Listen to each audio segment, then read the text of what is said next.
안녕하세요. 한 주간의 이슈를 쉽고 재밌고 날카롭게 풀어드리는 이슈체크 시간입니다. 김주영 기자입니다. 오늘도 막힘없는 경제 분석 김수원 MTN 기업경제센터장님과 함께하겠습니다. 안녕하세요. 네, 안녕하세요. 부동산 권리조사 업체 리파인의 최대 주주가 사실상 셀프로 교환 사채를 발행했다가 석 달 만에 주식으로 교환했습니다. 현금도 많은 회사가 일반 주주들에게는 배당 한 번 하지 않더니 최대 주주의 이자 갚기 용도로 고금리의 교환 사채를 발행했다는 논란이 일자 꼬리를 내렸다는 분석이 나오는데요. 어떤 내용인지 함께 살펴보겠습니다. 7월 달부터 개정상법이 시행되고 있지 않습니까? 네. 사실은 개정상법 개정 이전에 최근 몇 년 동안에 우리 주주들의 이제 권익에 대한 의식도 많이 커지고 그런 과정에서 또 상법도 개정되고 하다 보니까 옛날에는 우리 회사나 그 대주주들이 뭘 해도 그냥 주주들이 그러려니 하고 넘어가는 일들이 많았거든요. 근데 이제는 우리 주주들이 참지를 않습니다. 네. 이거 좀 이상한 거래다 싶으면 바로 문제 제기를 하고 심지어 법적으로 가처분을 제기를 한다든지 해서 바로 잡으려고 하는 노력이 있거든요. 근데 최근에 보니까 많은 이제 거래들에서 그 주주들이 문제 제기를 하거나 어떤 그 법적 소송까지 나서고 있는 사례들이 많이 있죠. 지금 트러스톤 자산 운용이 태광 산업을 상대로 법적 소송을 제기하는 거라든지, 또 머스터 자산 운용이 그 파마 리서치 그 분할을 저지시킨 사례라든지, 그리고 또 기관 투자자들뿐만 아니라 하나마이크론 같은 경우는 우리 네. 일반 주주들이 그 분할에 대한 그 금지 가처분을 제기를 해가지고 실제로 그 가처분을 법원에서 받아들였거든요. 그래서 이제 하나마이크론이 자체적으로 그냥 분할을 하지 않겠다라고 이제 공시까지 하기도 했는데, 옛날에는 그냥 그 일반 주주들이 끌려가듯이 했는데 이제는 적극적으로 문제 제기를 하고 그런 것들이 언론에 보도가 되고 있습니다. 그래서 이번에 파마 리서치 같은 경우도 네. 그 파마 리서치가 아니고 오늘 다루려고 하는 리파인이라고 하는 회사 같은 경우도 상당히 재미있는 일이 최근에 발생해서 그걸 한번 좀 말씀을 드려보도록 하겠습니다. 화면에서 보시는 것처럼 리파인은 지금 코스닥 상장사죠. 우리 국내 최고의 그 부동산 권리조사 그 전문 회사로 그렇게 알려져 있습니다. 권리조사를 한다면 어떤 네. 일을 하는 회사일까요? 이게 우리가 이 금융회사들이 우리 개인들에 대해서 또는 기업들에 대해서도 마찬가지지만 그 부동산을 담보로 대출이나 보증을 해주잖아요. 네. 그때 이 부동산의 권리 관계를 파악할 필요가 있습니다. 근데 이 회사가 개인들이 담보로 내놓는 그 부동산의 권리 관계를 정확하게 대응을 해주고 그 수수료를 금융회사들한테 받는 거죠. 네. 간단하게 말하면 그런 사업 모델을 갖고 있는 회사라고 할 수 있는데요. 실제로 화면에서 보시는 것처럼 그 리파인의 그 24년도 사업 보고서상의 매출을 보면 전 월세 보증금 그 대출과 관련해서 권리 조사를 해주고 받는 수수료가 이 회사 매출 68억 원의 거의 대부분입니다. 596억 원이니까요.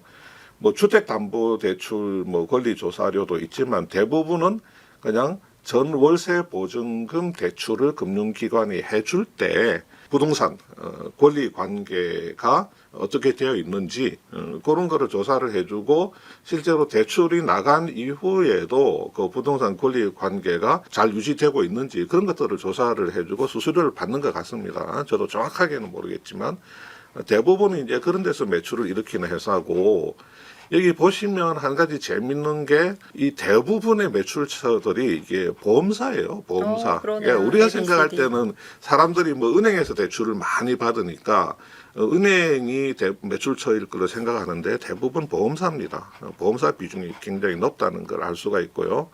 이 회사가 25년 4월 달에 이 대주주하고 특수관계인들이 자기들 지분 34%를 사모펀드 쪽에 넘깁니다. 그 스톤브리지 그 LS증권 컨소시엄의 이 34%의 경영권 지분을 매각을 하게 되죠.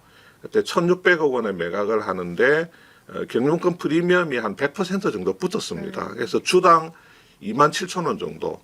그러니까 시세보다도 한 2배 정도 되는 가격에 사모펀드가 대주주 지분을 인수를 해 간 거죠.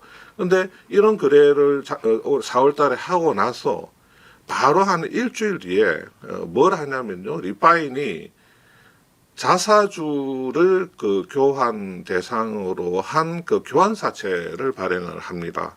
근데 요 교환사채를 어디가 인수하냐면 대주주가 되기로 한 이 사모펀드 컨소시엄에서 이 교환사채를 인수를 해갑니다. 이거 투자를 해주는 거죠. 자, 이게 보면 금액이 355억 원입니다. 그러니까 리파인이 지금 현재 자기들이 가지고 있는 자사주를 교환 대상으로 해서 사채를 발행을 하는 거예요. 그럼 리파인이 355억 원을 빌리는 거죠. 네. 네, 누구한테서? 최대주주 컨소시엄. 네, 이 컨소시엄한테서 355억 원을 빌리고 이자를 얼마를 주기로 합니까? 6%요. 이자를 6%를 주기로 하는 거예요. 근데 상당히 금리가 조금 높은 고금리죠. 수준이다 이렇게 볼 수가 있죠. 그다음에 만약에 이 컨소시엄이 나중에 나는 뭐 투자 원금 안 받을 테니까 너네들이 가지고 있는 자사주로 달라. 그러면 자사주를 받을 수 있는데 이 자사주를 한 주당 14,709억 원으로 쳐서 받는 거예요.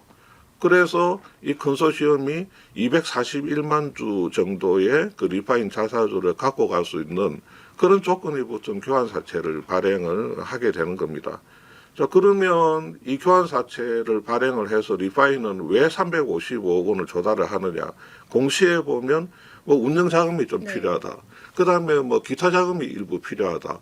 뭐 회사 좀 사업을 조금 뭐 확장하려고 해서 돈이 필요하다. 그래서 355억 원이 필요하다. 이렇게 되어 있는 거예요. 자, 이런 거래를 하게 되면 우리 앞에서 보시는 것처럼 이 컨소시엄은 이런 거래를 하면 어떤 효과를 볼 수가 있을까요? 이 컨소시엄은 이 거래를 통해서 본인들은 주당 27,159원에 사왔는데 나중에 자사주를 좀 싸게 네. 취득할 수 있는 네, 그렇습니다. 좋은 점이 있지 않겠습니까? 지금 대주주들한테서는 주당 27,000원으로 쳐가지고 대주주 지분을 갖고 왔잖아요.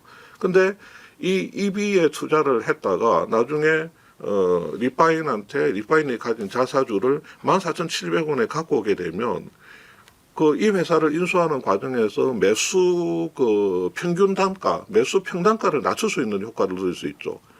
거기에다가 플러스 뭐냐, 355억 원 빌려주고 6%의 이자를 따박따박 받는 효과까지 누릴 수 있는 겁니다. 그래서 이런 거래가 옛날에는 뭐 그냥 주주들이 그러려니 하고 많이 넘어갔던 거래예요. 근데 이제는 주주들이 그냥 넘어가지 않습니다. 최근에 어떤 예가 있죠. 이렇게 보시는 것처럼 롯데렌탈은 롯데그룹이 56% 지분을 갖고 있는 회사였는데 롯데그룹이 이 56% 지분을 사모펀드 어피니티한테 매도를 하게 되죠. 경영권 프리미엄 120% 붙여가지고 주당 7.7만 원에 팔게 됩니다. 이 거래를 하면서 동시에 어피니티한테 유상증자를 해줍니다. 신주를 발행해 주는데 신주 발행가가 시세에 맞춰서 주당 2.9만 원이에요. 그러면 일반 주주들은 지분 희석의 우려가 나올 수밖에 없겠네요. 그렇죠.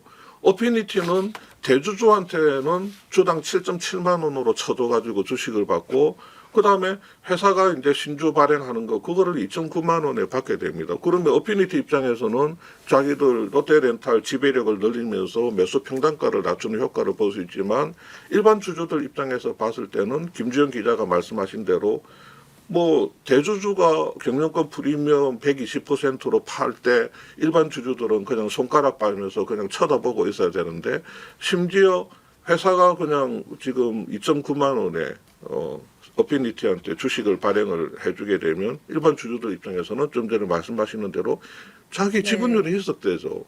지분 가치가 희석되죠. 그러니까 지금 이 문제에 있어서 여기 롯데렌탈의 기관 투자자인 VIP 자산운용이 2차례나 주주 소환을 해서 문제 제기를 하고 있습니다.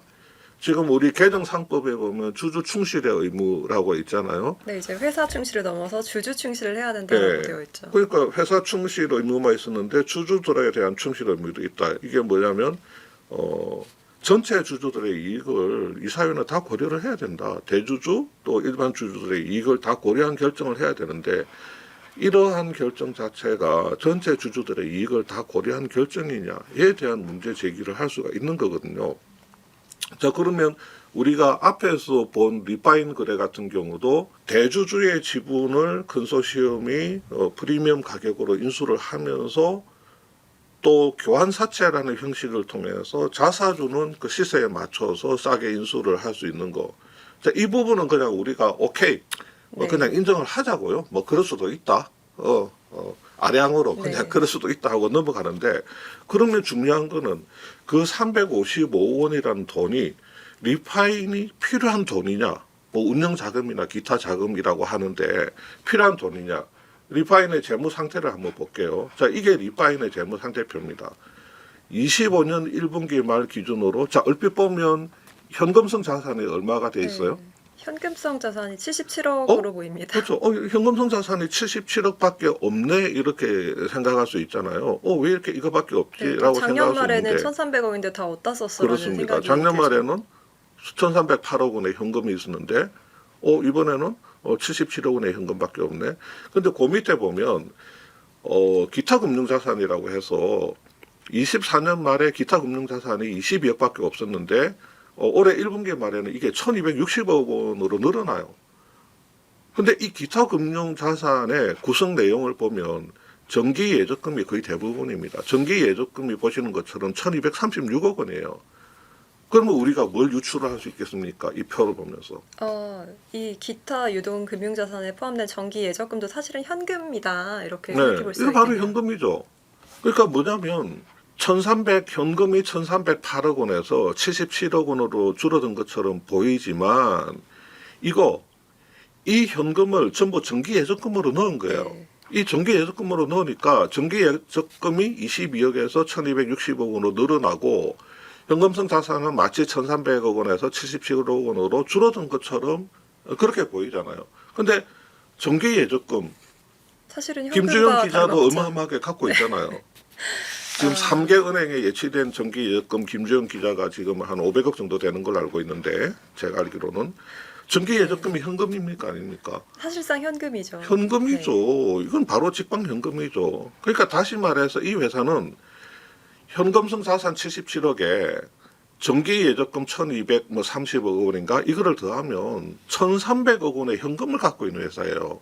1,300억 원의 현금을 갖고 있는 회사가 운영 자금이나 기타 자금이 필요하다고 해서 6%짜리 사채 355억 원을 쓴다? 이건 상식적으로 조금 납득이 안 가죠. 네, 뭐 당장 어디 크게 투자를 해야 되거나 이슈가 없다면은 이럴 이유가 그렇죠. 없죠. 그런 것도 없는 거고. 그 다음에 이 회사의 손익계산서 한번 볼게요. 22년, 23년, 24년. 자, 해마다 600억 원대 매출을 내고 있습니다. 영업수익, 매출이죠. 그 다음에 200억 원대의 영업이익을 내고 있어요. 당기순이익도 200억 원대입니다. 네, 굉장히 짱짱한 회사네요. 600억 네. 원대 매출을 내는 회사가 지금 영업이익과 당기순이익을 200억 원대를 기록을 하고 있어요. 그러면 캐시플로우 한번 가볼까요? 똑같은 기간에 캐시플로우를 보면 영업 활동을 통해서 창출하는 현금이 200억 원대입니다. 그러니까 회사가 350억이 필요하다. 이거는 회사가 영업 활동을 통해서 창출하는 영업 활동 현금 흐름을 통해서도 상당 부분 조달을 할 수 있는 것일 뿐만 아니라 지금 현재 회사가 쟁여놓은 현금 자체가 1,300억 원이 있는 회사예요. 그 회사가 뭐하러 6% 이자나 줘가면서 자사주를 기초로 한 교환사채를 발행을 해가지고 심지어 그 교환사채를 인수해가는 사람들이 지금 최대 주주가 될 사람들이야. 네, 사실상 셀프 교환사채 발행인 거잖아요. 완전 셀프죠. 네, 거기에는 완전 셀프죠. 어떤 그 야로라고 해야 될까요? 어떤 속내가 그래서 있었을까요? 이거를 주주들이 이제 일부 주주들이 문제 제기를 하고 실제로 기사도 나왔습니다. 기사는 나왔는데 한국경제신문 25년 7월 31일자 기사를 보면, 자, 이 EB 발행 목적이 이 최대 주주가 인수금융을 했던 그 이자 상환에 있는 게 아니냐. 이 컨소시엄이 이 리파인 대주주 지분을 인수를 하면서 돈을 많이 빌렸어요. 몇백억 원을 빌렸어요. 1,600억 원 중에서 몇백억 원을 빚을 인수금융을 한 겁니다. 그 인수금융 이자가 한 5.89% 정도 된다는 겁니다. 6%와 5.8%좀 비슷한 느낌이 그렇죠. 드는군요. 그러니까 뭐냐면 인수금융을 해서 이 회사를 인수하다 보니까 이자 부담이 많이 생겼잖아요. 그러니까 이 EB 발행 구조를 통해서 6%짜리 그 이자를 받아가지고 인수금융 이자를 메꿔내면 되죠. 그러니까 이 기사에서도 지적하고 있다시피 결과적으로 스톤브리지 LS증권 컨소시엄이 인수금융 이자를 리파인이 발행한 요 EB를 통해서 이 리파인이 인수금융 그 이자를 대신 갚아주는 구조가 아니냐 네. 이런 의문을 제기를 하고 있거든요. 그러니까 이거는 굉장히 우리가 밖에서 볼 때도 굉장히 그 나름대로 합리적으로 의심해 볼 수 있는 그런 상황이다. 네. 그렇게 볼 수가 있고요. 근데 한 가지 또 이제 재미있는 게 뭐냐면 4월 달에 저렇게 교환사채를 발행을 했는데 석 달 뒤인 7월 달에 그 컨소시엄이 이 EB의 교환권을 청구를 합니다. 그래서 우리 355억 원어치 주식을 달라. 그러면 우리가 앞에서 봤던 것처럼 14,700원 정도 한 주당 쳐가지고 355억 원어치니까 주식수로 따지면 241만 주.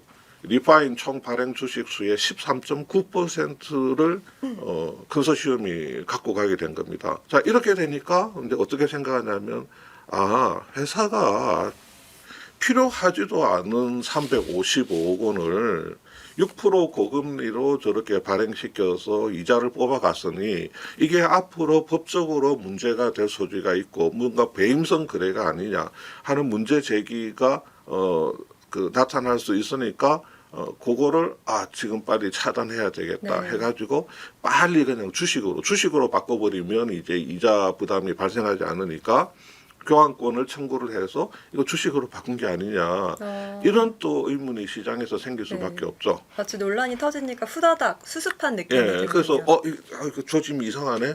이것도 뭔가 배임성 거래로 뭐 법적으로 문제 제기할 가능성은 없을까? 빨리 교환권을 행사를 해서 그냥 주식으로 바꿔야 되겠다. 이제 이자를 네. 받으면 안 되겠다. 이렇게 한 게 아니냐라는 시장의 의심이 나오고 있는데 여기에 대해서 컨소시엄은 뭐라고 설명을 하고 있냐면 리파인의 주가가 최근에 급상승하면서 파생 상품 손실에 대응하기 위해서 이런 걸 했다. 그러니까 리파인 주가가 최근에 이 급하게 상승세를 보이면서 손익계산서에 끼치는 부작용이 커져서 주식으로 바꾸게 됐다. 이렇게 말이 좀 어렵잖아요. 네. 이거 제가 좀 쉽게 풀어드릴게요. 리파인의 주가가 최근에 굉장히 빠르게 급등한 거는 맞아요. 근데 이 말이 무슨 말이냐면 이제 컨소시엄에서 이게 설명하는 말이 무슨 말이냐면 우리가 CB 전환사채나 또 뭐 자사주를 교환 대상으로 하는 EB를 발행을 하게 되면 예를 들어서 CB 같은 경우에는 투자자가 나 저기 사채 투자 원금 안 받을 테니까 너네가 신주를 발행해서 줘. 전환권이 있죠. 투자자가 주식으로 전환해 달라고 요구할 수 있는 전환권을 가지고 있습니다. 그 다음에 자사주 EB 같은 경우도 투자자 입장에서 나는 그냥 사채 투자 원금 안 받을 테니까 약속한 대로 너네들이 갖고 있는 자사주로 교환해줘. 이렇게 요구를 할 수가 있잖아요. 그래서 전환권이나 교환권이 있게 되는데 자, 조금 더 이제 쉽게 예를 들어서 설명을 드리면 김수원 센터장이 김주영 기자한테 100만 원을 빌린다고 한번 생각을 해보죠. 네. 우리 센터장은 가난하잖아요. 김주영 기자는 사실과 지금 반대입니다. 은행 예적금만 해도 500억이 있는 기자니까 뭐 100만 원 빌리는 건 아무것도 아니죠. 센터장이 부자인 김주영 기자한테 야 100만 원만 좀 빌려줘 해서 100만 원을 빌립니다. 그러니까 우리 오만한 김주영 기자는 이렇게 이야기를 하죠. 야 나 저기 현금 상환 받지 않고 센터장 네가 갖고 있는 A사 주식이 있더라. 그게 주당 10,000원짜리던데 그거 100주로 내가 상환 받을 권리를 나에게 다오. 그러니까 김주영이 센터장한테 현금으로 달라 그러면 센터장은 이제 현금으로 줘야 되고 갚아야 되고 그게 아니고 센터장 네가 A사 주식 10,000원짜리 그거 100주 네가 갖고 있는 그 주식을 주식으로 그냥 100만 원 갚아라. 그러면 센터장은 그 주식으로 갚아야 되는 네. 그런 이제 의무를 지는 계약을 한 거예요. 네. 김주영 기자 입장에서는 주가가 오를수록 좋겠군요. 그렇죠. 자, 센터장이 김주영 기자한테 아직 상환을 하지 않은 상태에서 A사 주가가 막 계속 오릅니다. 주가가 15,000원이 네. 됐다가 2만 원이 됐다가 25,000원으로 오르게 되면 센터장은 회계적으로는 이게 손실을 보는 걸로 계상을 해야 되는 겁니다. 네. 나는 10,000원짜리 주식 100주, 100만 원만 갚으면 되는데 이게 주가가 15,000원이 되면 마치 이게 150만 원짜리 주식을 김주영 기자한테 갖다 바쳐야 되니까 네. 또 25,000원이 되면 이 250만 원의 그 가치가 있는 주식을 김주영 기자한테 갖다 줘야 되니까 그만큼 센터장은 A사 주가가 오를수록 회계적으로는 손실을 보는 걸로 그렇게 처리가 되는 거거든요. 실제 돈이 오간 건 아니지만 회계상의 실제 돈 아니죠. 나는 그냥 주식을 주면 돼. 나중에 김주영 기자가 그 저기 A사 주식 100주 갖고 오시오. 그걸로 갚아라. 그러면 나는 어차피 있던 주식이니까 갖다 주면 되는데 회계적으로는 내가 손실을 보는 것처럼 그 회계 처리를 해야 되거든요. 그러니까 리파인 주가가 계속 급등을 하다 보니까 리파인 입장에서는 나중에 컨소시엄이 자사주 달라고 하면 자사주를 그냥 갖다 주기만 하면 되는 건데 주가가 계속 오르다 보니까 14,700원짜리 주식이 뭐 2만 원이 되고 3만 원이 되고 예를 들어서 계속해서 그렇게 오르게 되면 리파인 입장에서는 자기 손익계산서에서 손실을 보는 것으로 처리를 해야 되는 거죠.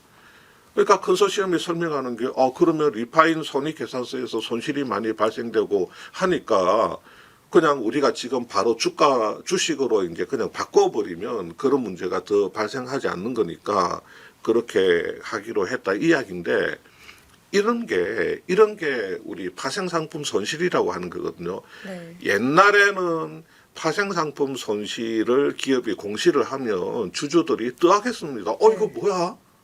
이게 아니, 왜 이렇게 회사가 큰 손실을 받지? 근데 이제는 알아요. 이게 회사의 현금이 빠져나가는 게 아니고 전환사채나 이런 걸 발행을 했을 때 회계적으로 발생하는 손실이지 회사가 현금 빠져나가는 것도 아니고 나중에 주식을 교환해 주거나 그 발행을 해주면 깔끔하게 그 전에 발생됐던 그 부분까지 깔끔하게 해소가 된다는 걸 주주들이 다 알아요. 그래서 주주들도 알고 이 컨소시엄도 몰랐을 리 없잖아요. 컨소시엄도 알고 주주들도 알고 리파인이라는 회사도 다 알죠. 그런데 막 이게 큰일이 난 것처럼 해가지고 바로 주식을 교환한다?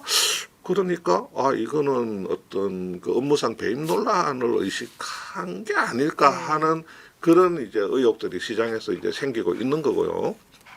요거는 이제 한국첨단소재라는 회사가 올 5월달에 전환사채 때문에 발생한 파생상품 평가 손실 78억 원을 공시를 한 겁니다. 이것도 마찬가지예요. 이것도 보면 여기 밑에 있죠.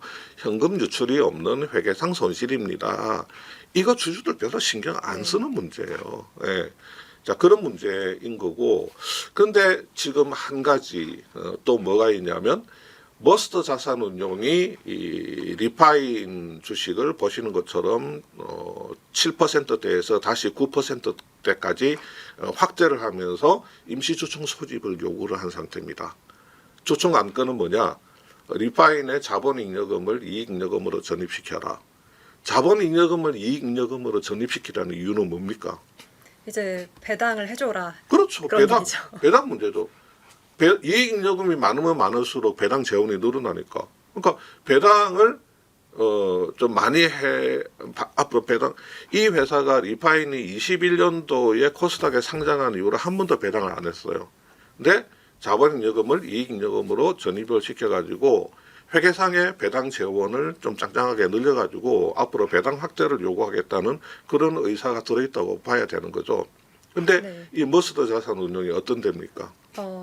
기존에 파마 리서치 인적 분할 문제를 제기했던 회사 아닙니까? 맞습니다. 파마 리서치 인적 분할에 대해서 세 차례의 주주 서한을 내고 강력하게 문제 제기를 해서 결국은 파마 리서치가 인적 분할을 철회하게 만든 그런 자산운용사 아닙니까? 이런 자산운용사가 리파인 지분을 갖고 있다. 그것도 지금 9.85%까지 지분을 늘렸다고 공시를 하면서 임시주총을 소집 요구를 하고 자본잉여금을 이익여금으로 전입하라는 안건을 제시를 하는데 머스더 자산운용이 단순히 이런 것만 하는 게 아니고 예를 들어서 너네들 자사주 입이 거래한 거 뭐 이런 거 지금 주식으로 다 교환을 하기는 했지만 이런 부분에 대해서도 머스더 자산운용이 추후적으로 문제 제기를 할 가능성도 있지 않겠어요? 네, 예를 들면 주주의 충실 의무에 반했다라고 문제 맞습니다. 제기할 수도 이거는 있겠네요. 주주 충실 의무에도 충분히 그 관점에서 문제 제기할 수 있는 사안이기 때문에 자 그래서 우리가 리파인 사례를 보면서 뭐 김주영 기자도 이게 조금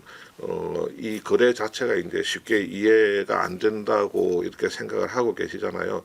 이제는 일반 주주들이 대주주나 회사에 조금 뭐 의심스러운 거래에 대해서는 적극적으로 문제 제기를 하고 매체들도 그런 주주들의 문제 제기를 많이 적극적으로 이제 좀 다루는 추세에도 있고 이게 지금 개정상법에 따라서 어떤 법적인 문제 제기 가능성도 할 수 있는 부분이기 때문에 우리 이렇게 구독하고 시청하시는 주주들도 리파인 같은 거 이런 거 한번 살펴보시면서 혹시 투자하고 있는 종목에서 이상한 거래가 네. 발생되고 하면 이 자식들이 그러면서 한번 문제 제기도 하고 해볼 필요는 있는 것 같습니다. 네, 말씀하신 대로 상법 개정안도 더 센 상법 개정안도 추진되는 등 최근 들어서 주주의 권익 향상을 위한 움직임이 박차를 가하고 있고 또 주주들의 지식과 의식 수준도 높아져 가고 있습니다. 주주들이 모두 눈에 불을 켜고 있는 상황에서 자본시장이 더 선진화하는 계기가 됐기를 기대하겠습니다. 오늘도 막힘없는 분석 고맙습니다. 예, 감사합니다.